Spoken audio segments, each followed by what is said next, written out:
जब शक्ति पर अभिमान हो जाए, जब सुंदरता पर गर्व हो जाए और जब वेग भी खुद को अजेय समझने लगे, तब परमात्मा को किसी साधारण से दिखने वाले असाधारण भक्त को भेजना पड़ता है घमंड चूर करने के लिए। और ऐसा ही हुआ। जब सत्यभामा, गरुड़ और सुदर्शन चक्र तीनों को अपने अपने गुणों पर घमंड हो गया, तब भगवान श्री कृष्ण ने किया एक लीला का प्रारंभ, जिसके केंद्र में थे राम भक्त हनुमान। एक समय की बात है, श्री कृष्ण ने अपनी पत्नी सत्यभामा को स्वर्ग से पारिजात का पुष्प लाकर दिया। सत्यभामा प्रसन्न हुई, लेकिन धीरे धीरे उस भेंट ने उनके भीतर सौंदर्य का घमंड भर दिया। वो सोचने लगी कि मैं ही श्री कृष्ण की सबसे प्रिय और सबसे सुंदर पत्नी हूँ।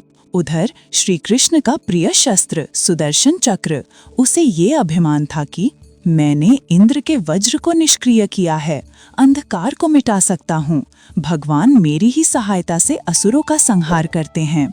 और गरुड़, भगवान का वाहन, उसे ये घमंड था कि मेरी गति का कोई मुकाबला नहीं, भगवान श्री कृष्ण मेरे बिना कहीं जा ही नहीं सकते। भगवान मुस्कुराए और सोचा, अब समय आ गया है इन सब का अहंकार तोड़ने का। उन्होंने स्मरण किया अपने परम भक्त हनुमान जी को।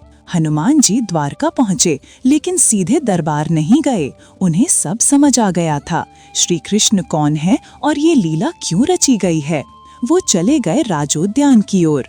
फलों को तोड़ा, कुछ खाया, कुछ फेंका, वृक्ष उखाड़ दिए, कुछ झुका दिए, पूरा बाग उजाड़ डाला। राजमहल में खबर पहुंची, कोई वानर राजबाग को उजाड़ रहा है। श्री कृष्ण ने गरुड़ को भेजा, जाओ उसे पकड़ लाओ। गरुड़ अकेले ही चले गए, सोचकर एक साधारण वानर है, मिनटों में काबू कर लूंगा। ओ वानर, क्यों उजाड़ रहे हो बाग? चलो, श्री कृष्ण बुला रहे हैं। मैं किसी कृष्ण को नहीं जानता, मैं तो सिर्फ श्री राम का सेवक हूँ। कहो श्री राम ने बुलाया है तो तुरंत चल दूं। गरुड़ क्रोधित हुए। हनुमान जी ने कहा, मुझे परेशान मत करो, वानर का स्वभाव है फल तोड़ना, यही कर रहा हूँ। लेकिन गरुड़ नहीं माने। तब हनुमान जी ने अपनी पूंछ बढ़ाई और गरुड़ को उसी में लपेट लिया।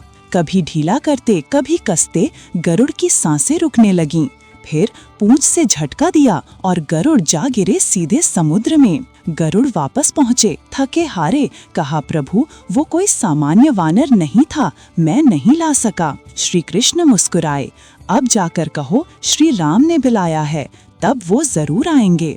गरुड़ फिर उड़े मलय पर्वत की ओर। हनुमान जी से क्षमा मांगी और राम का नाम लेकर उन्हें आमंत्रित किया। आप चलिए, मैं आपको पीठ पर बैठाकर एक ही पल में द्वारका ले चलूंगा। हनुमान जी मुस्कुराकर, तुम जाओ, मैं पीछे पीछे आता हूँ। दूसरी ओर द्वारका में श्री कृष्ण ने राम रूप धारण कर लिया। सिंहासन पर माता सीता स्वरूप सत्यभामा को बैठा दिया और सुदर्शन चक्र को द्वार पर पहरा देने भेजा। जैसे ही हनुमान जी आए, सुदर्शन ने रोका, बिना आज्ञा प्रवेश निषेध है। हनुमान जी रुक नहीं सकते थे। सुदर्शन को उठाकर अपने मुंह में रख लिया और सीधे दरबार में पहुंच गए। हनुमान जी भाव विभोर स्वर में, प्रभु, आने में देर तो नहीं हुई, और माता कहाँ है? ये कौन सी दासी आपके पास बैठी है? सत्यभामा का सिर झुक गया, उनका घमंड चूर हो चुका था।